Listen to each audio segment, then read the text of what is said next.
अभी देखो कूड़े के ढेर क्या अब से हुए हैं, कूड़े के ढेर तो बहुत पहले से ही बने हुए हैं, तब तो इन्होंने कुछ करा नहीं। ऐसा है, गुजरात के लोग इतने बेवकूफ़ नहीं हैं, वो सब समझ गए हैं कि किस तरह से इन्होंने जो दिल्ली को बेवकूफ़ बनाया, दिल्ली की जनता को बेवकूफ़ बनाया, पंजाब की जनता को बेवकूफ़ बनाया।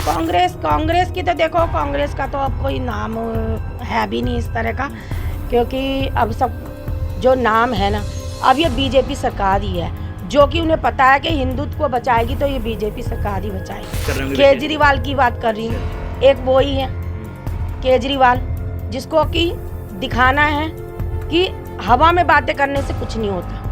अब देखो केंद्र ने ही कितनी बसें ली और नाम ही अपना कर रहे हैं, घुमाने ले जा रहे हैं, पेंशन इनसे दी नहीं जा रही। नमस्कार, मेरा नाम है प्रशांत कौशिक और आप देख रहे हैं नज़र टुडे। हमारी चुनाव यात्रा लगातार जारी है और हम पूरे रोहतास नगर में, इसके अलावा ईस्ट दिल्ली में और पूरी दिल्ली में घूम घूम कर हमारी टीम, मैं खुद, हम लोगों से बात कर रहे हैं, जानने की कोशिश कर रहे हैं कि एमसीडी यानी जिसको दिल्ली की छोटी सरकार कहा जाता है, उसमें इस बार किसकी विजय होनी निश्चित हो रही है। जनता का रुख क्या है, पार्षदों का रुख क्या है, जो पुराने हमारे पार्षद हैं उन लोगों के क्या विचार हैं, जो जनता के विचार हैं वो हम आप लोगों के विचार आपके जनप्रतिनिधियों तक पहुंचाते हैं और जनप्रतिनिधियों के जो विचार हैं, उनकी जो तैयारियां हैं और जो भविष्य में वो आपके लिए काम करने वाले हैं, उन सब कार्यों को हम आपके तहत पहुंचाने का प्रयास करते। इसी कड़ी में हमारे साथ रीना माहेश्वरी जी मौजूद हैं। ये पार्षद हैं अभी मौजूदा 36E जो वार्ड नंबर हुआ करता था एकीकरण के पहले, उसकी मौजूदा पार्षद हैं। जो एकीकरण होने के बाद 221 यानी कि 221 वार्ड नंबर अभी यहाँ पर लगता है। रीना जी, सबसे पहले तो बहुत बहुत स्वागत है हमारे चैनल पर आपका। सबसे पहला सवाल, भाजपा प्रत्याशी जो आप थीं, इसके पहले आप विजयी हुई थीं, आपने काम यहाँ पे किए, तो सबसे पहला सवाल, भाजपा की तैयारियाँ किस प्रकार की हैं आपके वार्ड में? एकीकरण के बाद जो भी वार्ड का थोड़ा बहुत विस्तारण हुआ होगा या फिर जो नंबर बदले गए हैं, तो भाजपा की इस वार्ड में कैसी तैयारियाँ हैं?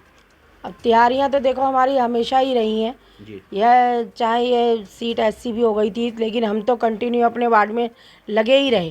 तो तैयारी तो जो भाजपा की है वो चलती ही रहती है, कभी रुकती तो है ही नहीं। तो मतलब तैयारी आपकी पूरी है, भाजपा की तैयारियां पूरी थी। इसके अलावा जो इस बार जो देखा जा रहा है, पिछली बार भी आम आदमी पार्टी ने चुनाव आपके विपक्ष में लड़ा था और कांग्रेस थी, लेकिन इस बार आम आदमी पार्टी थोड़ी ज़्यादा तैयारी के साथ उतरने की प्रयास में है। बाहर भी देखा जाता है कैंपेनिंग कर रहे थे केजरीवाल जी, बाकी सब लोग। तो आम आदमी पार्टी क्या आप भारतीय जनता पार्टी आप सब लोगों के लिए खतरा बनती हुई नज़र आ रही है? आपको क्या लगता है इसमें? देखो खतरा क्या है, ये जो पब्लिक का रुझान है, जब पब्लिक को इन्होंने कितना बेवकूफ़ बनाना था वो बना चुके हैं।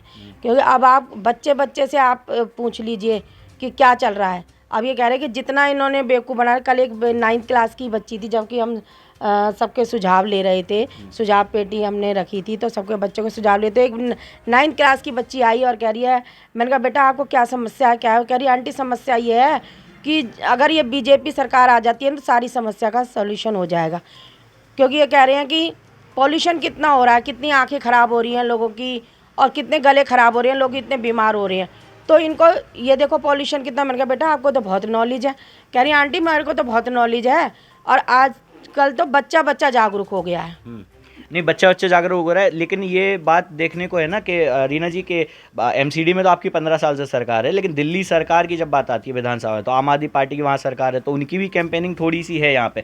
वो ये बताने की कोशिश कर रहे हैं जनता को, अब कितना सफल होते हैं कितना नहीं ये अलग बात है, लेकिन ये दिखाने की कोशिश की जा रही है अपने पोस्टर्स द्वारा कि आप एमसीडी में 15 साल से थे, भ्रष्टाचार हुआ और हम जब आ जाएंगे तो हम कूड़ा के ढेर हटा देंगे, जैसे पोस्टर्स में दिखता है। उसके अलावा हम स्वच्छता रखेंगे, सड़कें बनवा देंगे, मतलब जो भी एमसीडी के काम है वो पूरे करेंगे। आम आदमी पार्टी पूरे उसके वादे कर रही है, तो भाजपा क्या स्टैंड लेती है इस पर? अभी देखो कूड़े के ढेर क्या अब से हुए हैं, कूड़े के ढेर तो बहुत पहले से ही बने हुए हैं, तब तो इन्होंने कुछ करा नहीं।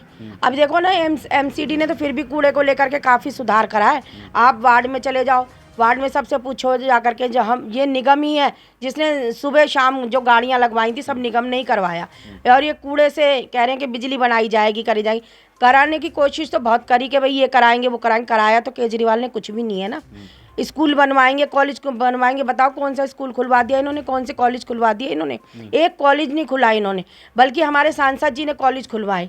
हमारे सांसद जी ने केंद्र के देखो कितने स्कूल खुलवाए हैं, कई स्कूल खुलवा चुके हैं हमारे सांसद मनोज तिवारी जी। अच्छा, तो नहीं, स्कूल के अलावा जो कूड़े की बात हो रही है वो ये आम आदमी पार्टी ये कहती है ना कि बीजेपी सरकार में एमसीडी हमें दे दो तो हम सही कर देंगे, दिल्ली सरकार से होता नहीं है भी वो। एक बार बताओ, 5 साल हो गए हमारे को, कोरोना भी आया तो हमारे टाइम में ही आया है, जब तो इन्होंने कुछ नहीं कराया। क्या करा दोगे जब इन्होंने कर्मचारियों की सैलरी तक तो दी नहीं गई इनसे, जो निगम का फंड था वो तक तो इनसे दिया नहीं गया, तो क्या सुधार कराएंगे?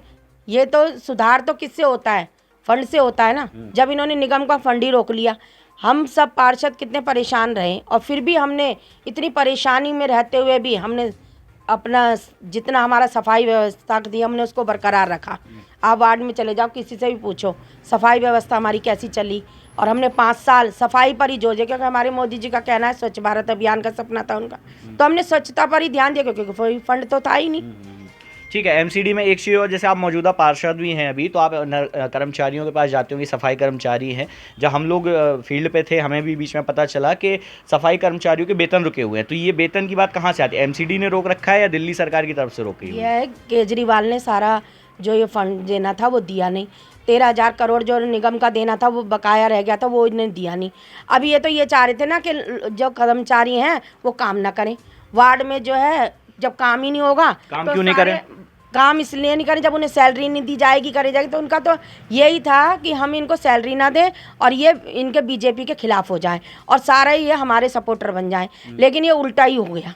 अच्छा, ये उल्टा किस प्रकार से हुआ है? उल्टा हो गया ना, अब देखो ना, तीनों निगम एक हो गई, अब तीनों निगम एक हो गई, अब सैलरी इनको अच्छी तरह मिलती रहेगी, करती रहेगी। इतनी परेशान रहते थे लोग कि हमें सैलरी नहीं है कई कई सालों तक, लेकिन फिर भी कर्मचारी सैलरी ना मिलने के बावजूद भी कर्मचारी जो है हमारे कहने पर काम करते रहे। उन्होंने ये नहीं सोचा, देखो कितना कोरोना आया, कोरोना में भी बेचारों को सैलरी नहीं, इतने परेशान रहते थे, फिर भी वो बेचारे काम करते रहे। कर्मचारियों को तो मैं उनका इतना धन्यवाद देना चाहती हूँ कि उन्होंने अपनी जान की परवाह नहीं करी।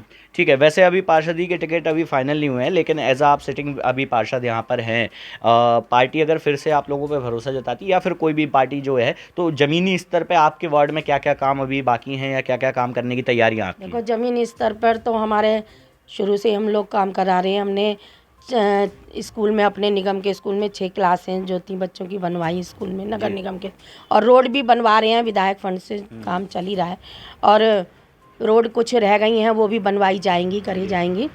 और जो दवाइयों वगैरह का जो मच्छर हैं, मच्छर का इतना प्रकोप वगैरह, तो हम समय समय पर गलियों में घूम घूम के काम कराते ही रहते हैं। और पार्कों का रख रखाव है, आप जाकर के देखिए, आप मेरे से क्या वार्ड में जाकर के किसी से पूछिए, हमारा तो कंटिन्यू काम चलता ही रहता है, हम वार्ड में घूमते रहते हैं। वार्ड में घूमते रहते हैं। अच्छा, ये एमसीडी का चुनाव अभी चल रहा है, आपकी जो मौजूदा विरोधी पार्टी सबसे बड़ी आम आदमी पार्टी, वो पहुंच गई है गुजरात। थोड़ी बात उसकी भी कर लेते हैं। एक सवाल कि गुजरात में जब पहुंचने पर भाजपा को क्या नुकसान होने वाला है, भारतीय जनता पार्टी को आम आदमी पार्टी के आने पर?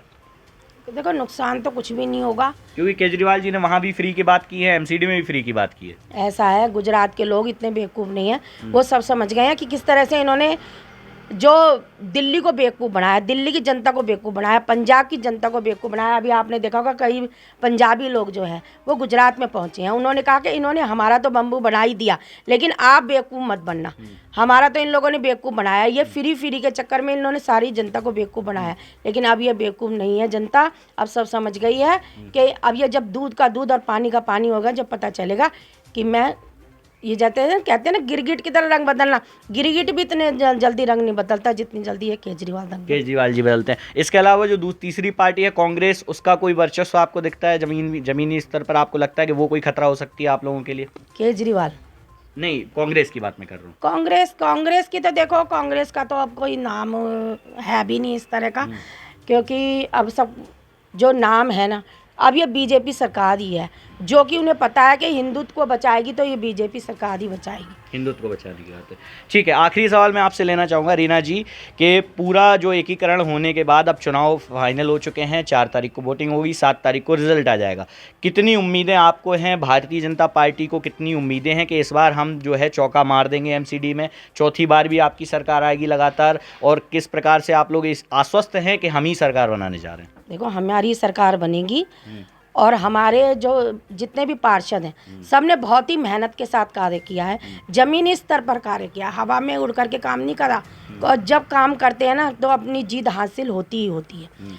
एक तो हवा में बातें करना, किस प्रकार से? बातें करने से कुछ नहीं होता, हम ये करूँगा, मैं वो करूँगा, मैं ये कर रहा हूँ, मैं वो कर रहा हूँ, करना और कहने करनी और कथनी में जमीन आसमान का फर्क। किस प्रकार से मैम, हवा की आप जो बात कर रही हैं? मैं ये कह रही हूँ, हवा मतलब किसकी बात कर रही हैं? किस आदमी की? किसी व्यक्ति की बात कर रहे होंगे? केजरीवाल की बात कर रही हूँ। एक वो ही है केजरीवाल, जिसको कि दिखाना है कि हवा में बातें करने से कुछ नहीं होता। अब देखो केंद्र ने ही कितनी बसें ली और नाम ही अपना कर रहे हैं, घुमाने ले जा रहे हैं, पेंशन इनसे दी नहीं जा रही, राशन कार्ड इनसे बनाए नहीं जा रहे। जो काम इनका मेन मुद्दा है राशन को, वो राशन कार्ड इनसे बनाए नहीं जा रहे जो मेन है। और मेन पॉइंट ये है कि गरीबों, ये जो 60 साल की पेंशन है जो कि इनसे दी नहीं जा रही, और 60 साल की पेंशन जो कि इन्होंने रोक दी। और नया मुद्दा क्या उठाया, लोगों को, पब्लिक को बेवकूफ़ बनाने का, कि हम घुमाने ले जा रहे हैं पब्लिक को, 4 को घुमाने ले जा रहे हैं और 10 की पेंशन को ये रोक रहे हैं। तो ये क्या जनता को बेवकूफ़ समझ रहे हैं? जिनके घर में बीमार आदमी, मेरे पास एक लेडी आई, वो बोली बहन जी मेरा हस्बैंड इतना बीमार है कि यहाँ से यहाँ तक टॉयलेट नहीं जा सकता, क्या मैं अपने पति को, रोने लग गई हूँ मेरे आगे, और कह रही कि मैं उसको ले जाऊँ, मतलब घूमने चली जाऊँगी, बताओ बहन जी। ठीक है, तो ये मतलब पूरा सिनेरियो है केजरीवाल साहब का जो आपने बताया। उसके अलावा भारतीय जनता पार्टी के तो आश्वस्त हैं आप? एक आखिरी सवाल, आश्वस्त हैं विजयी होगी भारतीय जनता पार्टी? बिल्कुल बिल्कुल, क्यों नहीं होंगी, विजय होने वाली है। और आप लोगों को अगर पार्षदी का फिर से अगर कैंडिडेट बनाया जाता है भारतीय जनता पार्टी से, आप पे विश्वास दिखाएगी पार्टी, तो जो भी काम रहेंगे जनता के लिए वो आप पूरे करेंगी और बाकी के जो भी नए वादे होंगे? बिल्कुल करेंगे। जनता जो हमसे चाहती है हम बिल्कुल उसका, मेरे को अपनी पब्लिक के लिए लड़ना ही क्यों ना पड़ जाए, लेकिन मैं लड़ूंगी। और अपने जो भी मेरे संग लगे हैं उनके लिए कंधे से कंधा मिला के काम करूँगा। ठीक है, रीना जी हमारे साथ मौजूद थी, हमने उनसे बात की पार्षदी के बारे में, भारतीय जनता पार्टी के बारे में, आम आदमी पार्टी जो उनकी मुख्य विरोधी पार्टी है उनके बारे में, जनता के कामों के बारे में। देखना ये दिलचस्प हो रहा है क्योंकि छोटी सरकार जिसको एमसीडी बोला जाता है, एकीकरण के बाद जो वार्डों की संख्या और जो क्षेत्रफल में वृद्धि और विकास हुआ है, जिस प्रकार से बदले गए हैं, उसकी जनता किस प्रकार से अपने पुराने पार्षदों और जो भी नए कैंडिडेट्स उतरने वाले हैं उन पर क्या रुझान दिखाएगी। आप बने रहिए हमारे साथ। नज़र टुडे की टीम लगातार पूरी ग्राउंड रिपोर्ट आप तक पहुंचाने का काम कर रही है और इसी प्रकार से हम घर घर जाकर लोगों से बात कर कर, आपके जनप्रतिनिधियों से बात कर कर उनकी सारी जो विचारधारा है, जो सारे कामों की लिस्ट है वो आप तक पहुँचाते रहेंगे। देखते रहिए नज़र टुडे। बहुत बहुत धन्यवाद।